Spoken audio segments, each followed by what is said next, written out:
This has single-handedly changed my whole perspective of life.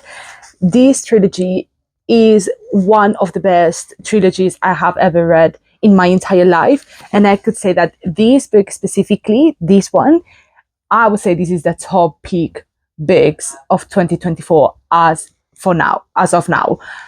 This trilogy is as if art and science had a child, and then this child of God had a gruesome threesome with morality and with evil and with just everyone involved was disgusting. And these, you would just get these books. This is just incredible. Please, please let me tell you about this because I cannot stop thinking about this. I cannot stop talking about this. Every person that I know that likes science fiction, I need to recommend these books because this is so good.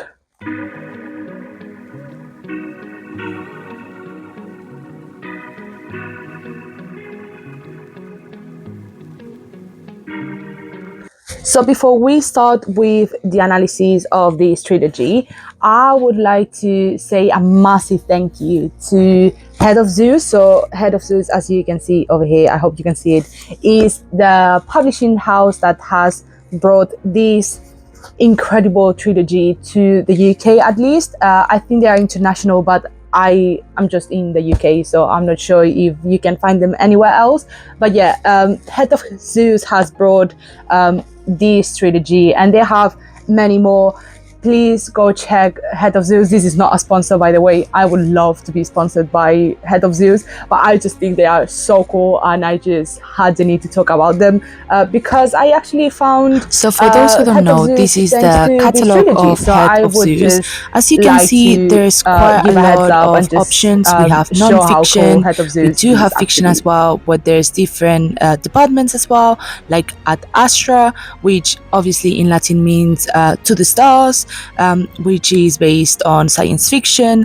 Then we have Arius, which obviously it's from the god of war, and all of these books are thriller related or mystery, and they tend to be quite violent.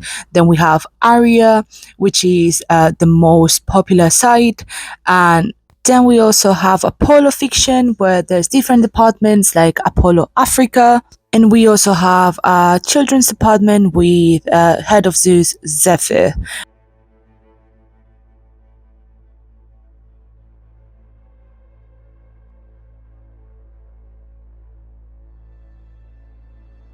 Obviously, before we start with the analysis, I would just like to do a quick run through the books. Obviously, as you can see, they are gargantuan. So I would just give a quick summary. Basically, the main commonality within the books is that we see the evolution of humanity or the human race through time with the spec of scientific evolution as well at the same time, right? So the first book, we start over here in the 1960s, more or less, in China with the Cultural Revolution in, obviously, within communism. The main character is Ye Wenjie. Even though obviously we have to take into account that there's other characters, I would say that the main character is Ye Wenjie. Also, by the way, as you might have seen over here, the author of the book is Chinese, so he's called Liu Cixin. Please take into account that I barely speak any Mandarin. Obviously, I'm trying to learn some for other reasons that are not related to the books. But yeah, I am not an expert at pronouncing Chinese words, so please take that into account. And if I mispronounce any names or any regions, please do let me know, and we can just discuss about it, or I just want to know how to properly pronounce things. So yeah, the main character of the first book is Ye Wenjie. Then we have the second book that starts around, if I am not mistaken, it's around the common era, so our era right now, the 2010s, 2020s, and the main character is Luo Ji. And then we have the last book that starts, I think it's in the common era as well. So more or less our same time. And the main character is Jung Shun. Basically, the main gist of the plot is that we find in the first book that Ye Wenjie is working in a radio station and gets in contact with an extraterrestrial society called the Trisolarans, and it's how they try to communicate with this other society, this extrasolar society, and find out that they are actually villains. They are actually way more adapted than we are to the universe and to the universe's behavior. And basically, because the Trisolarans, or the what's the name? The way that the planet Trisolaris is shaped and the way it goes around its suns, because they don't have one sun, they have three. That's why it's called the three body problem. But yeah, because the Trisolarans and the way how harsh the environment is in the planet, they need to find somewhere else to live that is less hard for themselves. So that's why when they find the Earth and they find that it's populated by us, by humans, they start the journey between Trisolaris and Earth in order to conquer the Earth. And they would take around 400 years. Then we have the second book where the main character is Luo Ji, and we find that basically everyone in the world knows that Trisolaris or the Trisolarans are villains, and they are trying to basically conquer our world in order for them to live in, right? They first start with thinking that there could be a potential collaboration, but along the book, further in the book, we find out that not only they are not open to collaboration, they just want to practically exterminate us and just take our world. And there are a lot of things going on around to try to make, first of all, try to ensure that human life is preserved, but also at the same time that we can keep our solar system as a whole, and that we can be the owners of the system, basically, instead of Trisolaris. And the third book is we find Trisolaris, or the Trisolarans, that arrive to the solar system and how they behave towards humans and what they expect us to do, or what is expected from humanity, and then how we can save ourselves from Trisolaris, until we find out that Trisolaris actually wasn't that bad, because there's many other extraterrestrial societies that are worse and that are far more advanced than we are. Also, I would love to mention a content creator who is called Queen's Ideas. Please follow him everywhere, not only on YouTube, but in any social media, because he has an amazing series about this trilogy themselves, especially the three-body problem. But please find him, follow him, watch his videos, because he is just insane. I love all his videos. I've been obsessing over the trilogy series itself. Like, you can find it over here. It's just so good, and he has such a brilliant mind. And I love your Queen's Ideas. Please, you have a follower for life. Amazing. And now we start with the discussion or the analysis. Please take into account that there might be some spoilers. So if you haven't read the books and you don't want to see any spoilers, please just scroll by, because if this is going to get intense, and there might be some spoilers. There probably will be some spoilers. So yeah, just take that into account. I have to be completely honest with this, and I have to say that the books are quite gruesome. They are quite dark. They bring the worst in people. They also bring the best, but I would say the vast majority of the pages and the stories bring the absolute worst of people. And I think that is why I really like these books, and I really like the trilogy overall, because it portrays human behavior really accurately, at least how I think humans would behave in the case, or like in the case that we found extraterrestrial life in either in the solar system or either in the rest of the universe. That's why I really like these books, even though there are certain things that I don't think the author took into account, or maybe I didn't find myself into the books. But obviously, if you have read the books and you don't agree with me, obviously please comment down below, follow my social media and DM me or comment on any of my videos. I'm always happy to discuss this book, especially this trilogy, because this is so good, guys. Please read this book. It's just I am in love with these books, honestly. This has motivated me to attempt writing a science fiction story, just because, like, obviously, as if just in case no one of you or like any of you know, I really like writing my own stories. Even though I've never published anything, I'm not an author, please take that into account. But I would really love to try and write a science fiction story, just because this trilogy has motivated me so much and has given me so many good ideas.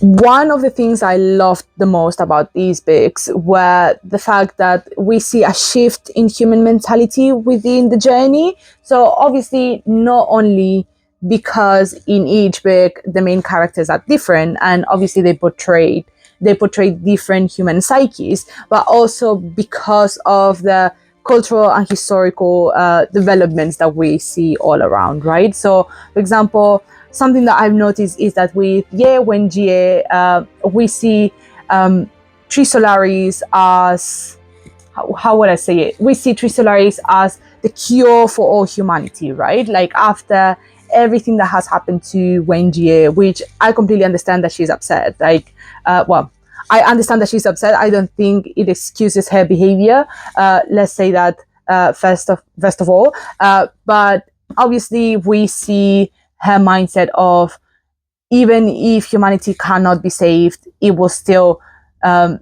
we still will be saved by Tree Solarans. So obviously, either by collaboration or by complete eradication and elimination. That's what we see with Wenjie. And then with Luoji, we see a shift from Tree Solarans are going to save us, or they are going to exterminate us and are going to save humanity from evil. We see actually Tree Solarans are evil, and we are the ones that have to save humanity from evil, which is the Tree Solarans. I think that was really cool. I think it was amazing. And to be fair, I love Luoji. I think he is one of my favorite characters. I wouldn't say my favorite because I have a clear favorite, but Luoji is such, like, you see such a huge growth within the last two books, especially the last one. But in this one, you see how Luoji evolves from a nobody to the most important person in the world, basically, or like in the entire universe. And then obviously we have Chengqing. I have to be honest, I did not like Chengqing at all. I think I don't know, I just don't like her behavior, and I think the way she thinks is too idealistic, which I love that you're positive, but I don't think that's what we need right now, especially taking into account that our whole entire world and race is going to be eradicated. Thank you to the Tree Solarans. But anyways, I think we see a shift in human mentality by, Tree Solarans are the enemy, but then now we find out that Tree Solarans are actually not the worst. It could be so much worse. So now Tree Solaris and Sophan are the saviors, they are gods, so therefore, like, we are going to try to save ourselves and do whatever we can and just do some kind of collaboration. But then I don't know, it's just like everything that happens over here is literally just because of Chen Xing's fault. And like, I don't care that the big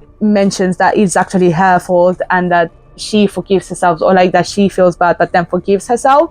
I think there's so much more that we could have done as humanity in order for us to save ourselves. That's why I love Wade. Wade is my absolute favorite character. He is, oh my god, he's just so insane. Obviously, I get that he is literally the worst person ever. Don't get me wrong. I completely understand that, right? But I really like the way that he thinks, because I think there's a massive difference between Chengqing and Wade, and that they both care for humanity. Literally, Wade does care about humanity, and he cares about survival the most. But they have two completely opposite ideas of the way they care and the way they want to make humanity survive, right? Because Changing, I think she's more selfish in the sense of she's trying to save what she loves directly, right? She tries to save herself. She tries to save Jung Tianmin. Well, save. She uses Tianmin, but that's another whole story. But yeah, Changing, she tries to do all of this because of the love of humanity, right? Of the love of preservation and the love of the race that she is part of and the culture that she's part of. So she doesn't do the actions that she is required to do because she's trying to preserve all of that. Whereas Wade, he just wants to fuck shit up. I'm gonna be honest. Like, he's just looking for the greater good, right?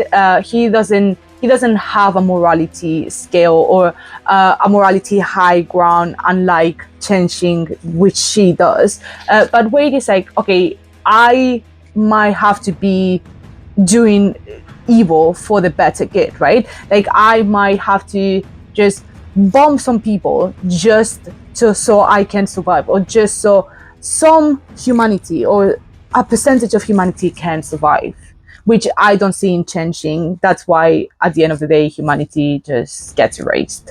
I also think the way that humanity, like the human shift in mentality and in culture, is so important and so accurate. Like, obviously we have in this book, we have communistic mentality in China, which obviously it makes sense because it was the 1960s, and we have this herd mentality of, oh, we need to preserve our race, and we are a unit, right? That's why Ye Wenjie acts as an individual, which makes a lot of sense. And then we have in the Dark Forest, we see like how, well, in both of them, in the Dark Forest and in Death's End, we see how along the eras, or through the path of time, we see how humanity changes, or like the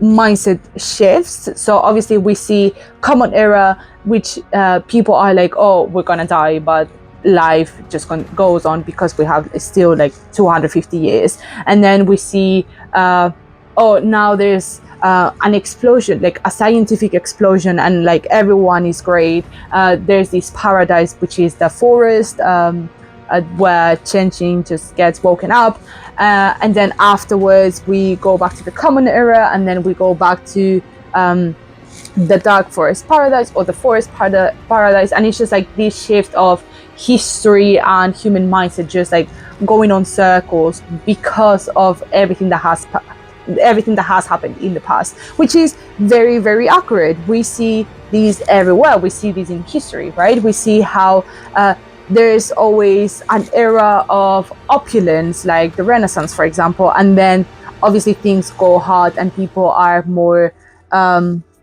what's the name? I don't know exactly the word, but yeah, people are less opulent and they are more reserved and they care for themselves because of any wars that have happened due to the opulent era. And then afterwards things are better, and then we go back to the opulent era and then just go back. So it's like we see in history, we have seen in all human history, that we as humans usually have a lot of mentality shifts a long time, and we see how history repeats itself in human psyche and human theory of mind.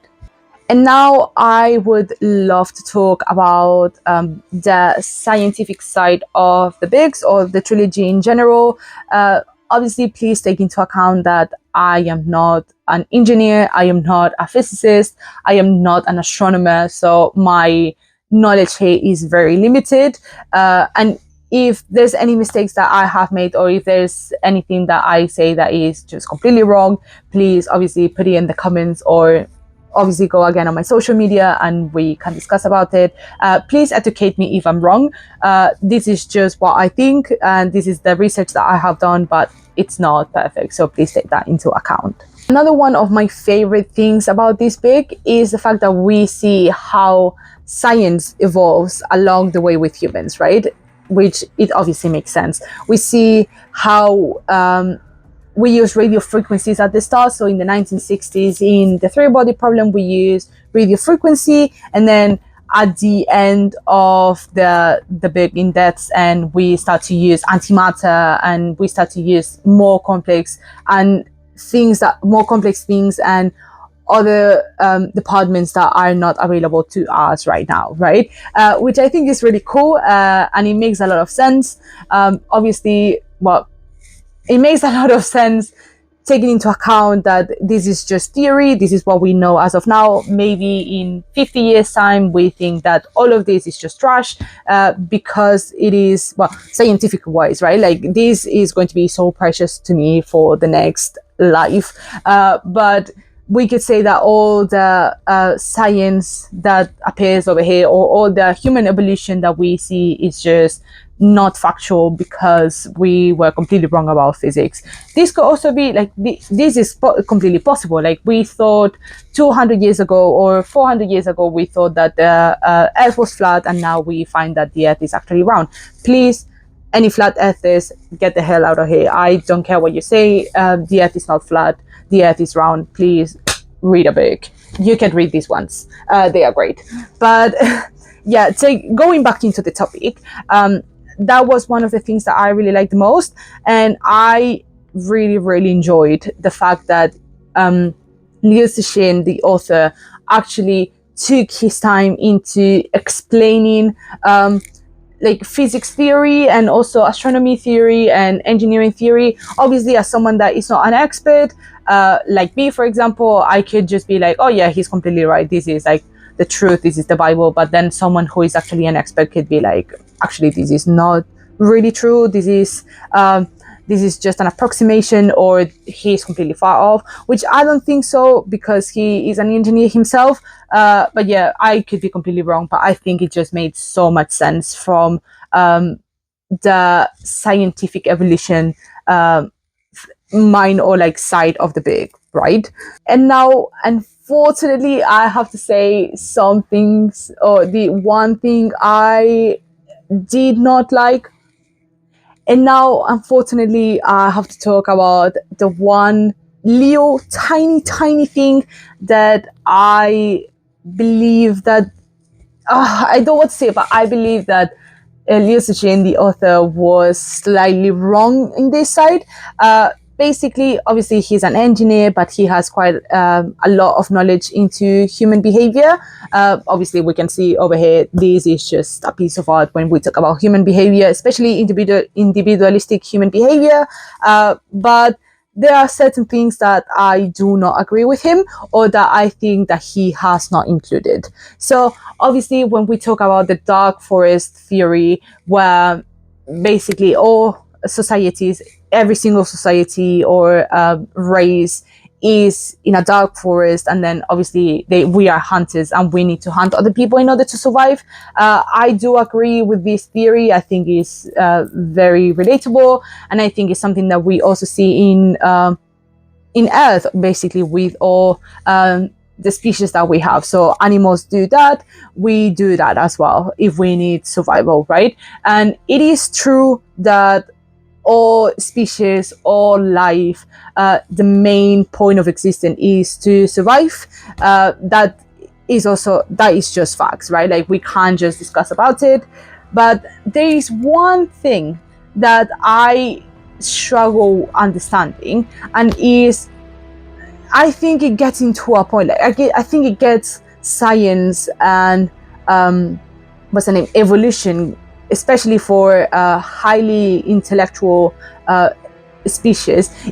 Evolution gets into a point where we don't need survival anymore. Like, we're not fighting for survival, or like our first instinct would be survival, but still there is a certain point where we can't grow anymore, scientific wise, I think. So yeah, the one thing I struggle understanding is the fact that we just fight for survival, right? Obviously, as humans, we are still animals. Our first instinct is to survive, but it is to survive, to reproduce, basically just to survive as a oh my god.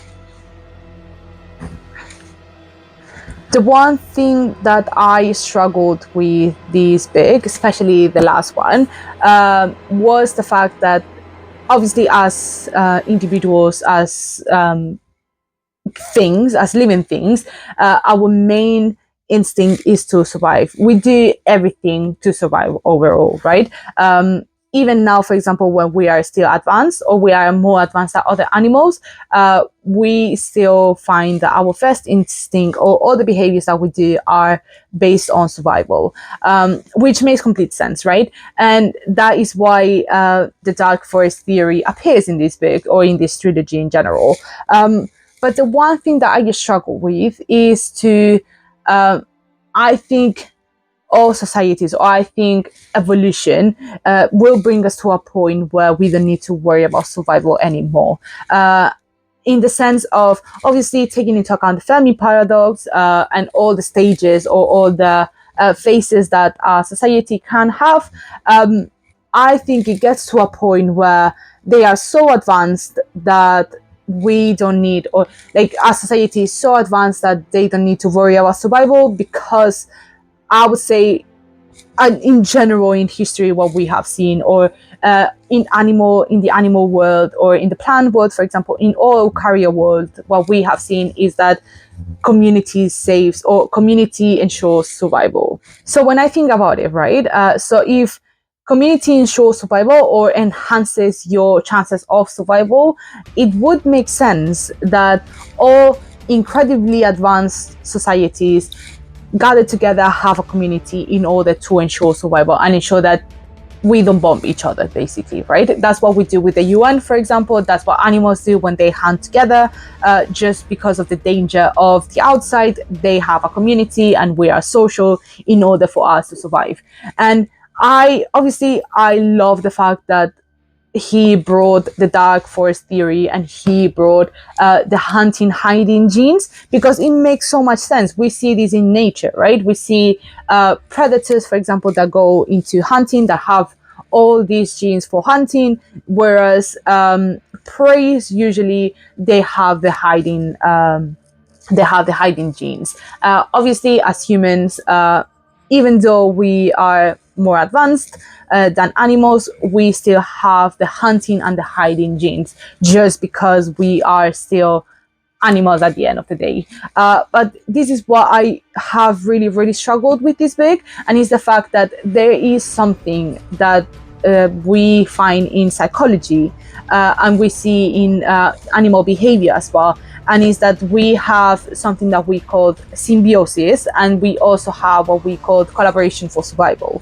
So symbiosis obviously comes from biology, and it's just basically two species working together in order to basically have a win-win situation, right? We see this with Nyko, for example. I think that's how you pronounce it in English, but it's basically a fungus and a tree or a plant that they just fuse together in order to for the fungus to get all the CO2 and to get all the nutrients from the plant, and the plant basically gets more sun, they get more photoids, and they are what's the name?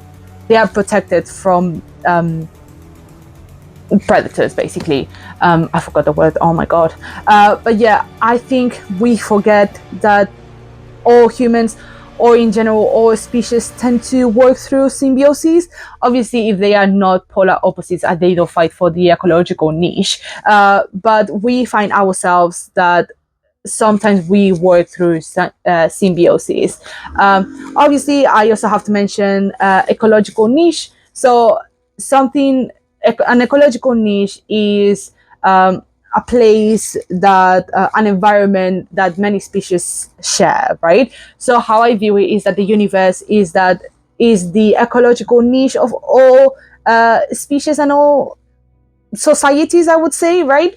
And obviously, the dark forest theory explains that we as humans or as a society, we compete for resources, right? Or we compete for the space. So in this sense, we would say that we are in the direct opposite sides from the Trisolarians, for example, or from any other society, advanced societies, because we are competing for resources and for the universe in general. But what I don't understand is that, first of all, we have some symbiosis, so I don't understand how we couldn't collaborate with Trisolarians, or how it didn't even cross our minds to collaborate, or the Trisolarians' minds to collaborate. But also, we also have something called collaboration for survival, which is basically where two species or many species, they collaborate together and they work together in order to survive or to take down another enemy, right? So obviously we see that in wars, for example, how there's two sides and many countries work together to fight the others. We see that in World War One, we see that in World War Two, we've seen that it's just old story, right? We see this everywhere. We also see it in animal behavior, how, for example, many species of monkeys in Africa, they tend to hunt together for super predators. So, for example, for lions or for any big felines, in order for them not to be hunted. So they just go on flocks. Like there's like 200 individuals just going over there just to kill those super predator individuals in order to ensure the survival of the pack, right? Even though those all species of monkeys are direct competitors within the ecological niche. So in this sense, I don't understand how there wasn't any sort of collaboration within Trisolaris and humans or any other societies in general. There was only hunting it was either hunting or hiding instead of possible collaboration, which is what I struggled with the most. The other thing that I also struggled with is the chain of suspicion, right? Obviously, I love the fact that Leo Suchin brought that into our attention and into the books. I think it's single-handedly one of the best things that we can see in the book. But I still struggle with it in some sort of sense. Basically, the chain of suspicion is that we have two individuals. We have you, and we have me. And basically, we can think that you are good and that I am good, or you can think that I am good. But if any of us has any suspicion that we could be sus, so me, for example, I can have the suspicion that you don't want good, so that you don't want a good relationship, but you just want to get something out of me, I will immediately be suspicious of you. And if you, for example, think that my intentions are not good and that I just want to also take advantage of you, you will immediately start with suspicion. So in this sense, there's no possible good collaboration within us, because there's always going to be some sort of suspicion between us, right? So that's why it's called the chain of suspicion. Or for example, I can say that I trust you, and I might be trusting you for real, but if you don't think that I am trusting, you will not be trusting towards me, and then you won't do any trusting actions towards me. So then I will immediately be suspicious. So in this sense, it's, for example, we have two people, right? Let's say A and B. A has a boyfriend, and B is like very close with A. They are very close friends, whatever. And A says like, oh, look, let's hang out all together, and like all three of us, and like let's get to know each other. And B can be completely trusting, can be like, oh yeah, like I love the fact that you have an amazing boyfriend, that is great, I am so happy for you. But if A has suspicions that B wants her boyfriend, then she will immediately be suspicious of B and all the behaviors that B does towards A and towards A's boyfriend. And then, for example, if if B doesn't want the boyfriend, but B thinks that A thinks that she wants the boyfriend, then there will immediately be a chain of suspicion between them two. So in this sense, there either is complete collaboration and complete trust within each other between the two societies, or there is no trust whatsoever. There can be an uneven balance of trust within each other, right? that's why there can either be peace or war, there can't be conflict. And that is absolutely true. I 100% support this, and this is something that we see in human behavior, and that's something that we see in psychology. But the one thing is that obviously we have to take into account that we as humans need to ensure survival, and this is why we are incredibly suspicious of other people, but also at the same time humans are incredibly trusting. We are very, very well known for immediately creating bonds with other species, right? We see it with animals, we see it with plants. Like, have you ever been to a supermarket, find like an ugly lemon and say like, I need to bring it home because I know that no one will bring the lemon home, and this makes me sad? Like, we create bonds with fucking fruits, you know what I mean? So in this sense, I don't really think it makes sense, or like that is accurate, the fact that we are just so incredibly suspicious. Because I think at the start we would be, but I think there's a very, very big option for collaboration with other species or with other societies in general. And also we need to take into account theory of mind as well. Obviously, for those who don't know, theory of mind is the ability for humans or for individuals to know, or to understand other people's behaviors and what other people say they mean, right? So this is where the chain of suspicion starts. So for example, me saying, oh, I need to brush my teeth, you understand that I need to brush my teeth, right? Or for example, I say, oh, I had an argument with my partner, I was really upset, and this happened and that happened. You as an individual understand that I am upset because of the actions or because of the argument that I had with another person. And also at the same time, theory of mind allows us to understand behind meanings from not only human behavior or other species behavior, but also at the same time understand what they really mean. So it's just basically the whole, as an individual, theory of mind is understanding human psyche and human behavior and other people's behavior and thoughts, right? So obviously, as we can see this in animals as well. We can see how, for example, when there's a dog, and if I had a dog next to me and like I raise my hand like fast as if I was to hit him, or if I was to hit the dog will understand that I am trying to hit him. Even if I didn't, the fact that I'm moving my hand would make him understand that I am trying to hit him. So animals also have theory of mind, right? Not at the level that we do, but they still do as well. So in this sense, humans have an incredibly evolved theory of mind, in the sense of we can see human behavior past the 7th grade. So obviously there's different levels, there's different grades. So I would say levels just because it sounds better. But yeah, we have an incredibly evolved theory of mind. So how it works is that levels are, the first level would be I understand you.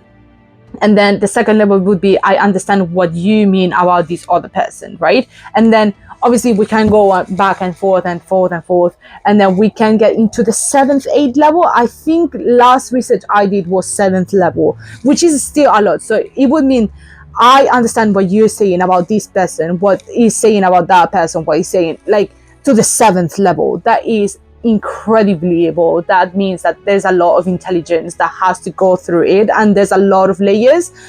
So in this sense, we see, for example, in trisolarans, that they really struggle with meaning. When we first meet trisolarans in the three-body problem, we find that they really struggle communicating with us. It's not because of language, but because of the way that we communicate and how there's a lot of meaning within human language and within human behavior that is hidden within the meaning, and that is just based on culture or based on language itself, language cues, or in non-verbal language cues as well. So I understand that trisolarans at the start, they didn't have such an evolved theory of mind as humans. But when it gets to a point where it's just like we are on the 7th level, or on the 7th grade of theory of mind, and we have an incredibly evolved theory of mind. The fact that we don't see a possibility of collaboration with other societies, even though we have contact with them, or even though we have a potential of contact, the fact that we don't see a chance of collaboration or a chance of symbiosis within or between them, or between us and them, I think that's something that I really struggled with, and I think that would make the book even better if possible.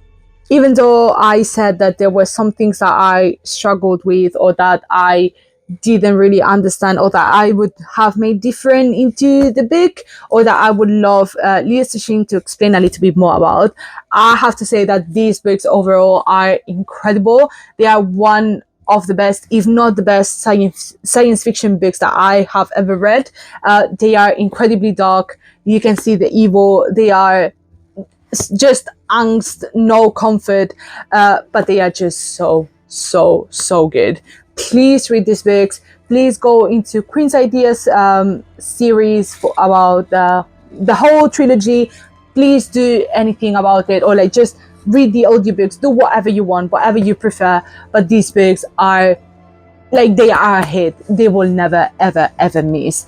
And if you have any other recommendations for that are in similar vibes, or you would like me to review any other science fiction books that you love, obviously please leave it in the comments, or just go into my social media. We can talk about this. But please, these books are a piece of art. We need to preserve these books. I need these books to be worldwide bestseller famous level, because they are so worth it. You can also watch the Netflix series. I think it's quite different. There's also a Chinese series, well, a series done in China with the characters. Please, you can watch it as well. It's just so good for you to miss. They are incredible. Please watch them, or please read them. Please do whatever you want to do with them. That was all for today. Thank you so much for watching my video. I hope you liked it. I hope it motivated you to read these books. I hope it did, because I love them. And yeah, see you next week. And thank you for watching, guys. Bye.